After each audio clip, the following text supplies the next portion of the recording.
Sebuah kapal tanker pengangkut minyak di rudal Iran. Ya, kapal diduga nekat melewati Selat Hormuz tanpa izin. Kobaran api masih terlihat menghauskan kapal tanker yang diduga milik Thailand. Kapal nekat melintas tanpa izin Iran. Sebelumnya sejumlah kapal tanker sudah diizinkan melintasi Selat Hormuz setelah upaya negosiasi dengan Iran.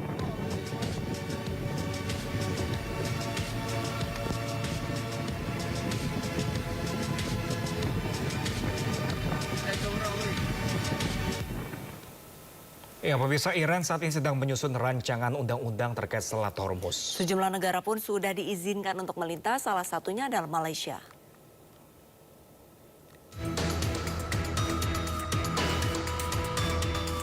Kali ini mereka mengizinkan negara sahabat untuk bisa melintasi Selat Hormuz. Sejumlah negara yang diizinkan melintas adalah Cina, Rusia, Pakistan, Irak, dan India. Sementara Malaysia mengklaim Iran telah mengizinkan kapal mereka melintas. Terima kasih kepada Presiden Iran kerana awal memberi laluan dan sekarang kita dalam proses untuk melepaskan kapal minyak Malaysia dan pekerja yang terlibat supaya dapat meneruskan perjalanan mereka. Malaysia mengambil sejumlah langkah untuk mencegah krisis energi. Salah satunya dengan mengurangi kuota bahan bakar bersubsidi. Warga Malaysia juga hanya bisa membeli 200 liter bensin bersubsidi per bulannya. Ya, pemirsa, Israel juga menyerang fasilitas industri besi Iran di 2 lokasi. Tak hanya merusak dan melumpuhkan, serangan Israel juga menewaskan seorang pekerja.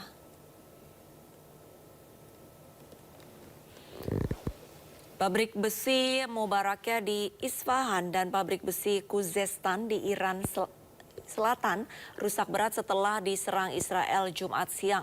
Serangan terjadi di saat jam kerja dan pekerja tengah sibuk, mengakibatkan seorang pekerja tewas dan sejumlah pekerja lainnya terluka. Tidak hanya menyerang 2 pabrik besi, Israel juga menyerang fasilitas reaktor air bersih di Kondab serta pusat produksi konsentrat uranium di Yazd di hari yang sama. Garda Revolusi Iran pun mengeluarkan peringatan keras kepada perusahaan dan industri yang terafiliasi dengan Amerika dan Israel di wilayah Teluk.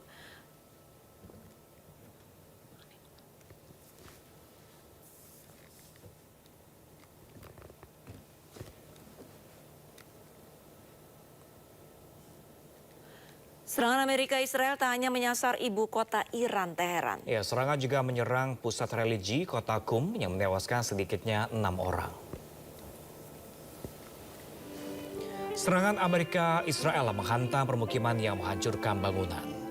Laporan kantor berita Iran, Tasnim News, jumlah korban luka belum diketahui dan masih didata. Bulan Sabit Merah Iran terus melakukan pencarian terhadap penyintas yang mungkin masih terjebak di reruntuhan bangunan.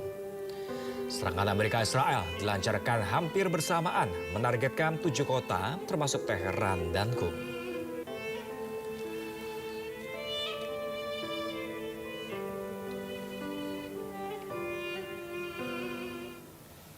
Ya, pemirsa, di tengah perang yang sedang berlangsung, Presiden Iran Masoud Pezeshkian mengunjungi supermarket dan menemui warga. Pezeshkian mengecek stok kebutuhan pokok dan memastikan distribusi untuk warga aman.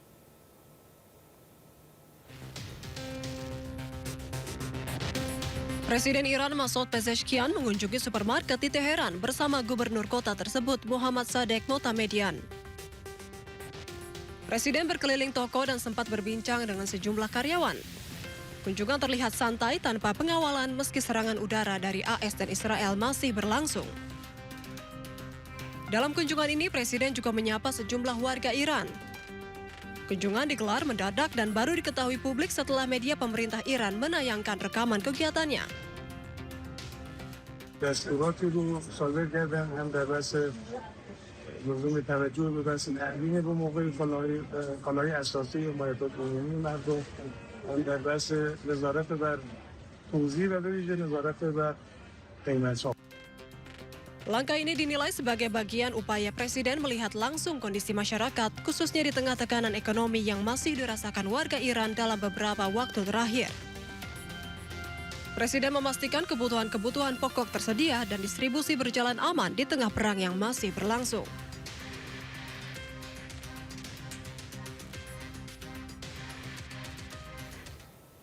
Tidak hanya Presiden Iran, warga di Teheran, Iran juga terlihat santai dan beraktivitas di tengah perang Israel-Amerika Serikat melawan Iran.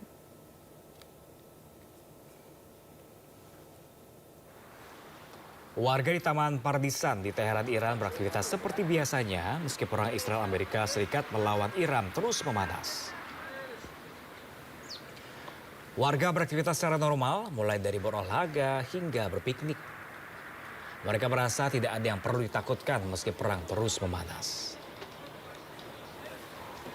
یا یه مقدار انسانایی هستیم که خیلی ترس و واهمه‌ای از چیزی نداریم و اینکه آدمای شجاعی هستیم همیشه. بعد الان من خودم هم معلمم، تو ایران معلم هستیم و اینکه خیلی هم دوست دارم که این طبیعت رو بیام. تحت این شرایطی هم حاضر نیستم که از بمباران و اینا، اتفاقا الان اینجا بودیم یه صدای خیلی مهیبی هم اومد، ولی ما ورزشمون رو کنار نمیذاریم. زندگی عادی داریم تو ایران.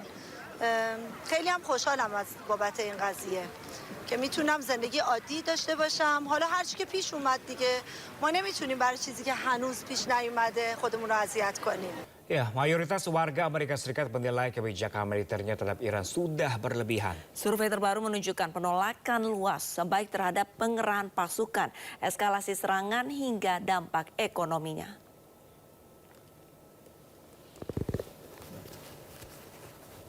Sebanyak 62% atau 6 dari 10 warga Amerika Serikat menolak pengerahan pasukan darat ke Iran. Kemudian 59% menilai serangan militer Amerika Serikat sudah melampaui batas.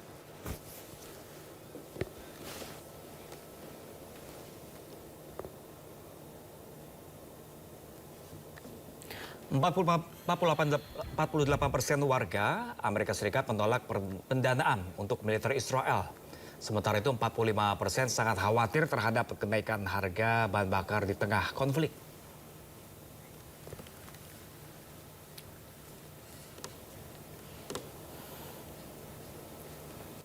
Kapal tanker milik Indonesia sempat tertahan di Selat Hormuz. Namun setelah berkomunikasi dengan pihak Iran, kapal Indonesia mendapatkan lampu hijau untuk melintas.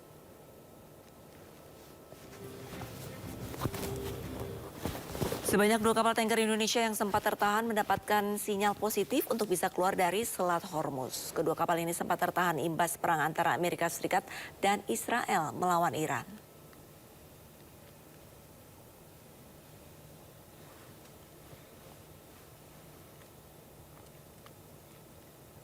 Juru bicara Kementerian Luar Negeri Yvonne Mewengkang menyebut Iran memberikan respon positif terkait keamanan 2 kapal Indonesia.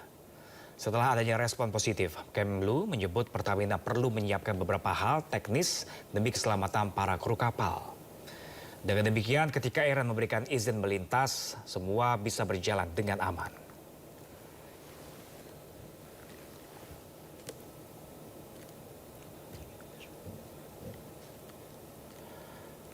Sementara itu, pemirsa, Amerika Serikat mengarahkan kapal induk ketiganya yaitu USS George H.W. Bush menuju titik poin di Timur Tengah di tengah eskalasi konflik antara Israel, Amerika Serikat, dan Iran.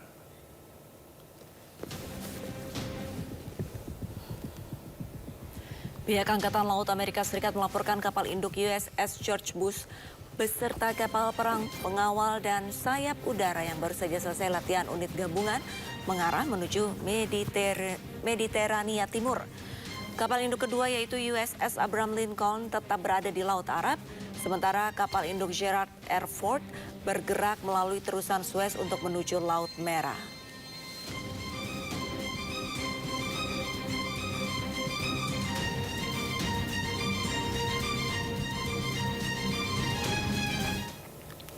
Pemirsa, warga di Manila, Filipina melakukan aksi demonstrasi untuk mengecam kenaikan biaya yang meroket dan kelangkaan bahan bakar. Ya, aksi ini dilakukan di hari kedua pemogokan transportasi nasional pada hari Jumat.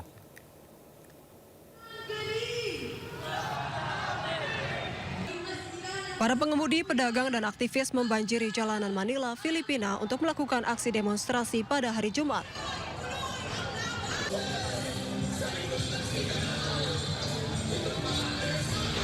Aksi ini menandai hari kedua pemogokan transportasi nasional untuk mengecam kenaikan biaya air dan listrik yang meroket dan kelangkaan bahan bakar di tengah konflik AS, Israel, dan Iran.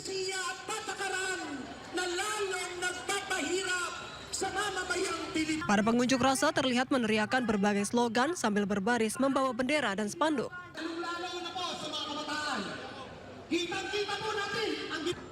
Aksi protes ini menyusul deklarasi darurat energi nasional karena kekurangan bahan bakar pada hari Kamis imbas dari penutupan Selat Hormuz.